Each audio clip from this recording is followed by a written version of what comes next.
Desde que consiguió su independencia, Estados Unidos no debió afrontar ninguna invasión a gran escala en contra de su territorio continental. Si bien el Imperio del Japón lanzó varios golpes contra zonas del Pacífico gobernadas por los norteamericanos, los últimos ataques registrados en su propio continente fueron los ejecutados por Al-Qaeda y el Estado Islámico. Sin embargo, ningún ejército desembarcó en las costas estadounidenses durante la era contemporánea. En un nuevo contexto de tensiones entre Oriente y Occidente, donde Estados Unidos parece provocar a Rusia, China y Corea del Norte sin temores a una respuesta militar, vale la pena preguntarnos, ¿sería posible invadir el territorio continental norteamericano sin la necesidad de armamento nuclear? Acompáñanos en una nueva entrega de Militarmente. Uno de los grandes peligros de la actualidad es la posibilidad de un enfrentamiento nuclear entre las principales potencias atómicas del mundo. No obstante, la gran mayoría de organizaciones científicas y civiles advierten que una guerra de esta escala no tendría sentido, ya que los beligerantes se destruirían entre sí y con ellos al resto del planeta. Esto es lo que se conoce como la destrucción mutua asegurada. Es por ello que al analizar las posibilidades de una escalada militar entre Estados Unidos y países asiáticos como China, Corea del Norte o Rusia, se piensa en una estrategia más tradicional en la que intervengan los dispositivos convencionales como cazas, barcos de batalla o artillería terrestre. En principio, es importante comprender que para proyectar su fuerza de manera internacional, Estados Unidos cuenta con una ventaja que el resto de las potencias no posee. El gigante norteamericano tiene más de 700 bases desplegadas por todos los rincones del mundo, lo que le permite generar postas de reabastecimiento, bases tácticas y puntos de despliegue con extrema comodidad. Por ejemplo, si quisieran llegar hasta cualquiera de sus rivales asiáticos, los estadounidenses podrían utilizar puertos o aeródromos en Japón, Taiwán, Corea del Sur y Filipinas, además de decenas de lugares donde repostar en el Océano Índico o en el Pacífico. Al mismo tiempo, si su objetivo fuera Rusia, prácticamente todas las naciones del este de Europa le habilitarían pasaje a las fuerzas de la OTAN. Pero esto no es así del otro lado. Los rusos, chinos o norcoreanos no cuentan con esta capacidad de movimiento a lo largo del globo, por lo cual cada uno de sus pasos debería abarcar la mayor distancia posible, además de que tácticamente tendrían menos posibilidades de organizar una línea de suministro hacia el frente. Al mismo tiempo, cualquier decisión de acercarse al territorio norteamericano podría ser tomada como un gesto ofensivo. Imaginemos que en medio de las tensiones por la isla de Taiwán, China enviara una flota de guerra a ejecutar movimientos de entrenamiento en un puerto de Venezuela o de Argentina.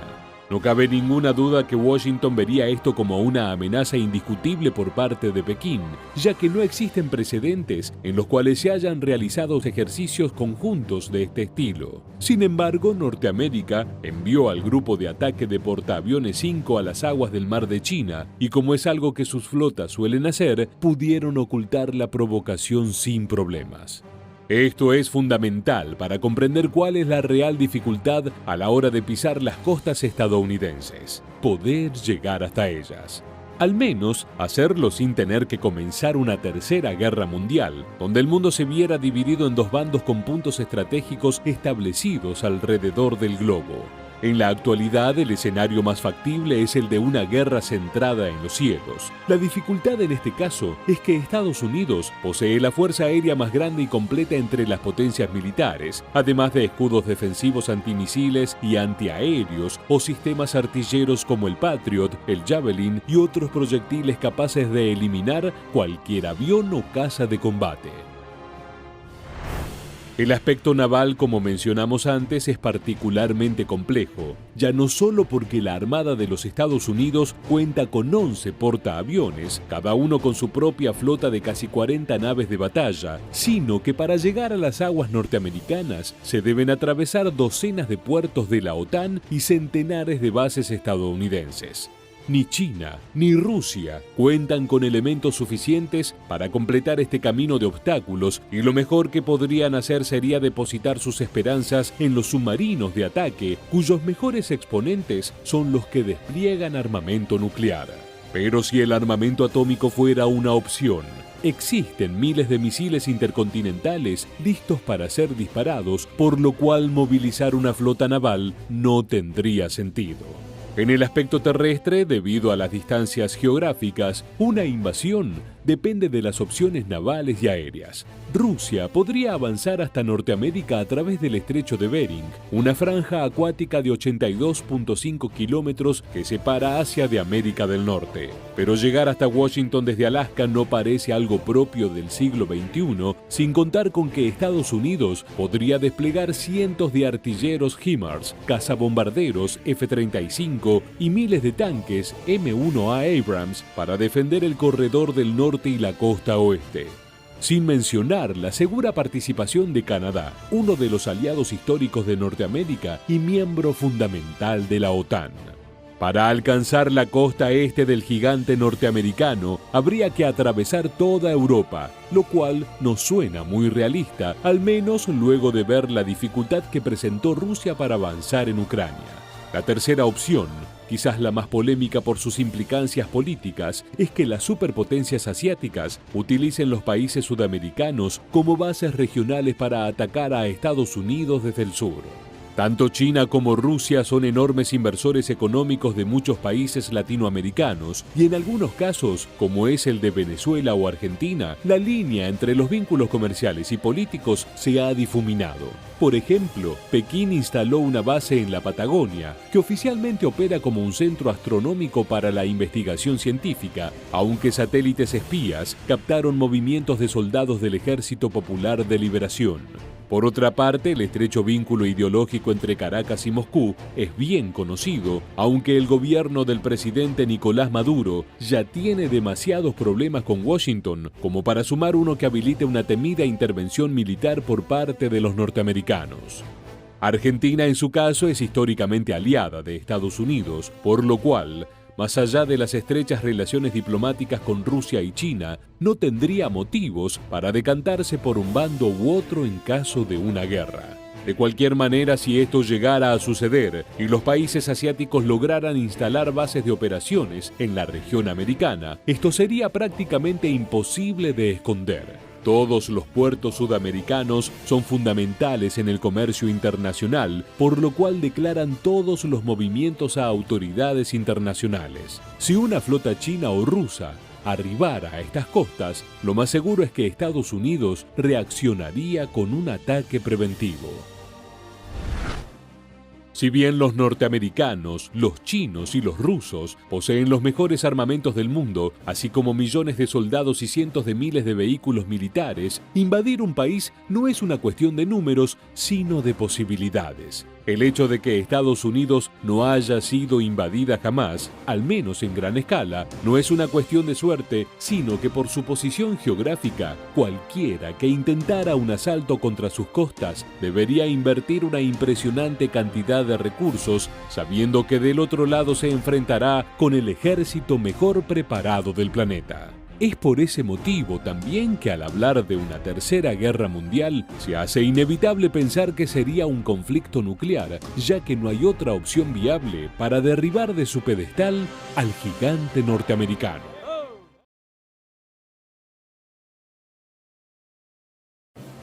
Históricamente, invadir el territorio ruso ha sido una campaña casi imposible de llevar adelante. Incluso importantes figuras como Napoleón Bonaparte o Adolf Hitler, que tenían una enorme cantidad de recursos a su alcance, no pudieron controlar la enorme extensión geográfica y cayeron frente a las adversidades climáticas. No obstante, los tiempos han cambiado. El rival de la Federación Rusa ya no es un país específico, sino que se trata de una organización compuesta por decenas de naciones, cuyas figuras principales son las mayores potencias militares del mundo. Con esto en mente y en medio de un conflicto geopolítico entre Oriente y Occidente que parece crecer día a día, nos preguntamos, ¿serían capaces las fuerzas de la OTAN de invadir el territorio continental de la Federación Rusa? Acompáñanos en una nueva entrega de Militarmente. Entre los analistas militares, a la hora de hablar de una posible invasión al territorio ruso, las opiniones están muy divididas. Hay quienes aseguran que en la actualidad sería algo muy fácil, mientras que del otro lado, con una visión conservadora basada en la historia de los siglos pasados, están quienes creen que es imposible. Recordemos que en las campañas que intentaron llegar hasta el corazón de Moscú, uno de los factores decisivos fue el tener que afrontar el clima ruso. Debido a la enorme extensión geográfica del país, resulta muy variado y puede ser un verdadero peligro. Especialmente la Rasputitsa, el duro momento del invierno donde la tierra se transforma en mares de lodo y las temperaturas son tan bajas que podrían devastar cualquier sistema inmune. Pero siendo justos con la historia, lo cierto es que el pueblo y el ejército ruso hicieron la mayor parte del trabajo, aunque el clima estuviera a su favor. Durante la Segunda Guerra Mundial fue el Ejército Rojo el que contuvo el avance de los alemanes hasta la llegada de la Rasputitsa, para luego comenzar el contraataque que culminaría en las puertas de la Cancillería, con un Hitler que, acorralado, optaría por suicidarse para evitar su captura. En este sentido, cabe destacar que los soldados de la Alemania nazi, que se consideraban a sí mismos los mejores de su época, solo veían como una amenaza a los soviéticos, ya que creían que estaban dispuestos a dar su vida por la madre patria. En la actualidad no podríamos asegurar que este sentimiento nacionalista continúe en el espíritu de los rusos. Incluso podríamos poner en duda la cadena de mando del propio ejército de Vladimir Putin, ya que durante la invasión a Ucrania se pudieron ver muchos problemas relacionados a la falta de oficiales y a la insubordinación de las tropas rusas. No obstante, una cosa es una guerra en el extranjero, que puede ser apoyada o repudiada por distintos sectores de la sociedad, mientras que una invasión contra la nación propia puede unir a todos los habitantes bajo la bandera del rechazo. Finalmente, antes de comenzar el análisis, rechazaremos la posibilidad de que alguna de las partes utilice armamento nuclear, al menos de destrucción masiva, ya que si así lo hicieran, estaríamos hablando de un conflicto que excedería a una operación militar y daría pie al comienzo del fin para la humanidad. Como mencionamos anteriormente, hasta 2021 se creía que invadir Rusia era un trabajo prácticamente imposible. Tanto las evidencias históricas como la imagen de superpotencia militar del país euroasiático hacían imaginar que un ataque contra su territorio continental fuera casi una locura. No obstante, tras varios meses de guerra en Ucrania, podemos ver que en muchos aspectos Rusia era, como diría Shakespeare, mucho ruido y pocas nueces. No solo el avance de las tropas de Putin fue realmente dificultoso entre febrero y junio de 2022, sino que para julio se pudieron ver los primeros ataques de artilleros HIMARS contra arsenales rusos. Con el armamento enviado por Occidente, Ucrania comenzó a arrinconar a la Federación Rusa, que ya no se siente tan segura como al comienzo de la guerra. Lo cierto es que si la OTAN se involucrara en el conflicto en el este de Europa y quisiera avanzar contra Rusia, habría dos escenarios posibles. En el primero, China no se involucraría, lo que dejaría al Kremlin solo para afrontar un ataque envolvente entre tierra, aire y mar. Desde Occidente podrían llegar fuerzas ucranianas, alemanas, búlgaras, eslovacas, británicas y polacas. Hacia el este, a través del Atlántico Norte, se encuentran Canadá y Estados Unidos. Hacia el sur, Japón, Australia, Corea del Sur. En este caso, Pekín debería no involucrarse para que las armadas de la OTAN actuaran por el Indo-Pacífico y subieran hasta Rusia. Pero sabemos que esto es poco probable, ya que sentaría un precedente muy complejo para el gobierno de Xi Jinping. La hipótesis más aceptada es que justamente por esta configuración estratégica geográfica que acabamos de mencionar, tanto China como Corea del Norte se unirían a la defensa de Rusia. Es decir, si la OTAN avanzara contra el Kremlin sin problemas, ¿qué les impediría hacer lo mismo contra Beijing o Pyongyang? Seguramente nada, especialmente teniendo en cuenta las tensiones actuales entre Pekín y Taiwán. La presencia de bombarderos sigilosos de larga distancia en el arsenal de la OTAN, como el F-22 y el más moderno F-35, demuestra que Estados Unidos se ha preparado estratégicamente para devastar las defensas de una nación entera con cierta comodidad. Esto toma otra escala si consideramos que tanto Alemania como España, Israel y Polonia consideran integrar al Lightning II dentro de sus flotas. Pero Rusia posee la familia de misiles antiaéreos S-400, con existencias del antiguo S-300, que tanto resultado han dado en Ucrania, y el más moderno S-500, del que aún no hay muchas unidades, pero promete llevar la protección contra amenazas voladoras más allá de lo imaginable. el S-400 ya puso en jaque la capacidad de sigilo de los F-35 y F-22, por lo cual podemos considerar que un bombardeo aéreo inicial podría tener solo éxito parcial a la hora de comenzar la invasión. También tiene activos como el Su-35S, MiG-35 y el más moderno Su-57, capaces de plantar cara a las aeronaves más modernas de la OTAN, además de que pueden desplegar misiles hipersónicos, armamento en el cual la Federación Rusa lleva una gran ventaja. En cuanto al escenario marino, aquí es donde Rusia muestra su lado flaco, ya que no posee una armada de guerra digna, ni siquiera para enfrentar a países como Reino Unido, Japón o Australia, mucho menos a Estados Unidos. En este sentido, su dominio del corredor del Atlántico Norte sería fundamental, y aquí sí puede mantener el control gracias a los submarinos de la clase Borei, que pueden lanzar misiles nucleares y antibuques, además de representar el activo más moderno en los fríos mares rusos. Con un portaaviones defectuoso que se encuentra en reparaciones, la defensa contra buques y destructores debería llegar por parte de China, que posee el misil DF-21D, un proyectil balístico asesino de portaaviones. El mayor problema para Rusia a la hora de enfrentar una invasión sería mantener control sobre la extensión de su territorio, lo cual es casi imposible. Desplegar tropas en cada parte del país podría significar una disolución rápida de su potencia en bruto, lo que llevaría a que una estrategia de ataques múltiples por parte de la OTAN funcionara rápidamente. Es muy complejo imaginar un escenario donde el Kremlin no se vea abrumado por la tenaza que Estados Unidos ha construido desde la Guerra Fría hasta ahora, dedicada a apretar y sofocar a Rusia. Tal vez, más allá de la evolución de la tecnología y del armamento, el clima aún ayude a los rusos y su madre patria les regale una Rasputitsa que los defienda de los invasores, como hizo con los franceses y los alemanes en su momento.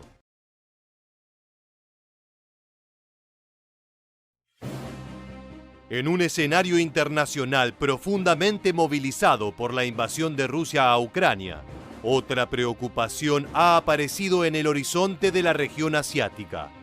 Tras 70 años de tensión ininterrumpida, China intensifica su presencia militar en la frontera con Taiwán y vulnera su espacio aéreo con cazas, en un claro gesto de provocación. Pero esto no termina allí. Durante los primeros meses del 2022, Xi Jinping, alejándose de la vía diplomática, aseguró que la isla autónoma no es una república oficial, sino que se trata de una provincia separatista de la República Popular de China. Más aún, obligó a las empresas que comercian con productos manufacturados en Taiwán a quitar el nombre del país de las etiquetas de origen y reemplazarlos por "hecho en China". Estos signos han alarmado tanto a la isla asiática, que carece de capacidad armamentística para enfrentar al gigante continental, como a los Estados Unidos, país que se comprometió en brindar ayuda en caso de que comience una invasión. En caso de que los norteamericanos no brindaran ayuda a Taiwán, una escalada bélica contra China sería desastrosa. Pero lo cierto es que tanto los taiwaneses como los analistas políticos dudan que Washington se involucre en un conflicto como este. Esto se debe a que a finales de 2021, tras mostrar las imágenes de las tropas rusas sobre las fronteras de Ucrania, Joe Biden aseguró frente al mundo que defendería a los ucranianos hasta las últimas consecuencias. Pero a las palabras se las lleva el viento. Estados Unidos no envió tropas para ayudar a Zelensky por un lógico temor a desatar una guerra de escalada planetaria. Pero tampoco envió la cantidad de armamento que había prometido, además de que los primeros suministros tardaron más de 1 mes y medio en llegar hasta Kiev.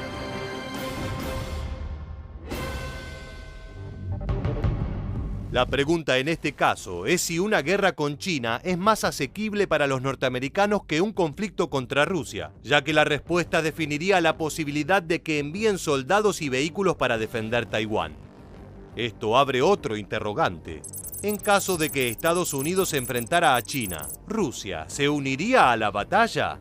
Nos gustaría conocer tu opinión al respecto de estas inquietudes. Puedes dejar tu comentario en la bandeja aquí debajo. La alianza entre China y Rusia es un poco extraña, ya que existen tensiones interesantes entre estos países, principalmente de origen económico y fronterizo. No obstante, frente a la OTAN, Estados Unidos u otras potencias occidentales, los dos gigantes de Asia se posicionan como aliados, lo cual es definitivamente un factor a tener en cuenta. Pero como este escenario presentaría un cambio rotundo en el panorama geopolítico internacional, lo desarrollaremos en un video dedicado a ello. Por lo pronto vale la pena destacar que si bien China decidió no posicionarse en relación a Ucrania, el Kremlin podría aprovechar una incursión contra Taiwán para cimentar las bases de un nuevo bloque militar, que podría ser una versión renacida y mejorada del antiguo Pacto de Varsovia, del cual Beijing no formó parte. No es difícil pensar que China quiera tomar acciones militares contra Taiwán. Esto se debe a dos motivos. En un principio, el gigante asiático es uno de los polos industriales tecnológicos más importantes del mundo, y su volumen de exportación representa al menos el 30% de sus ingresos anuales. Pero Taiwán también goza de una privilegiada capacidad industrial, que lo ha posicionado como el número 22 en la extensa lista de países exportadores de todo el mundo. Es innecesario acentuar que, económicamente hablando, la ocupación de la isla autónoma representaría una enorme ganancia para la ya acaudalada República Popular de China. Pero el dinero no lo es todo, y el gigante comunista realmente desea ocupar el territorio taiwanés, ya que considera que nunca debió separarse de la China continental. El problema con los conflictos de origen ideológico es que no se devalúan con el tiempo, sino que todo lo contrario. El gobierno comunista de Xi Jinping recela del acercamiento entre Taiwán y Estados Unidos que se dio en 2016 durante el mandato de Donald Trump, quien estaba, por así decirlo, obsesionado en competir con China. Antes de esto, la isla había estado aislada del mundo occidental desde 1979, cuando cortó lazos con los norteamericanos. Durante décadas resistió a los embates del gigante asiático por la vía diplomática, aprovechando la crisis que la caída de la Unión Soviética causó en Asia, que le permitió desarrollar una industria capitalista que llegó a dominar el mercado oriental en 1990. Pero el imparable desarrollo económico y militar de China cada vez le brinda más confianza para tomar decisiones que hasta hace unos años eran extremadamente arriesgadas. Por otra parte, el precedente que ha asentado Vladimir Putin con la invasión a Ucrania motiva a Xi Jinping a plantear una operación bélica como opción. Esto se debe a que si bien Occidente impuso duras sanciones financieras contra la Federación Rusa, han roto su palabra de defender a Ucrania hasta las últimas consecuencias. Los castigos económicos han dañado a los rusos, pero no han logrado desmotivar la campaña de Putin, quien en caso de salir victorioso podría considerar avanzar aún más por el este de Europa. Xi Jinping sigue muy de cerca este conflicto y mientras pide públicamente por la paz, además de ofrecerse como mediador entre su aliado y Zelensky, moviliza tropas hacia la costa sureste del continente. En marzo, los taiwaneses denunciaron que al menos durante una semana, todos los días su espacio aéreo fue violado por aeronaves militares chinas, en un claro gesto de amedrentamiento. Luego de estos informes, replicados en todos los portales periodísticos del planeta, Estados Unidos emitió un comunicado oficial, similar al que le dedicó a Ucrania, aunque Biden no se expuso personalmente frente a las cámaras. Mediante agentes de prensa, la Casa Blanca aseguró que asistirá a Taiwán en lo que fuera necesario, apoyo logístico, suministros o armamentos, para enfrentar la amenaza de China. Pero también parece que los norteamericanos aprendieron la lección en cuanto a sus amenazas públicas. A los pocos días del comunicado de Washington, la secretaria del Tesoro de Estados Unidos, Janet Yellen, informó que en un principio, si China tomara acciones militares contra Taiwán, el castigo también serían sanciones económicas y restricciones comerciales. Creo que hemos demostrado que podemos causar un daño significativo a los países agresivos a través de estas medidas, aseguró la funcionaria frente al Comité de Servicios Financieros de la Cámara de Diputados. No debemos dudar en actuar de esta manera en este tipo de situaciones, completó. En conclusión, Estados Unidos se ha mostrado más que prudente con sus dichos públicos y más allá de que preste asistencia a Taiwán de manera indirecta, todo apunta a que no se enfrentaría con China en una guerra abierta. El resultado de estas amenazas económicas dependerá de qué tanto se vea afectada Rusia a lo largo del año 2022, lo cual permitirá a Xi Jinping sopesar las consecuencias de sus actos. Pero el pueblo taiwanés no alberga muchas esperanzas, ya que una encuesta realizada por un periódico local arrojó que tan solo el 30% de la gente cree que los norteamericanos serán fieles a sus palabras, mientras que el resto desconfían de su protección. y permanece atento a nuestro próximo video.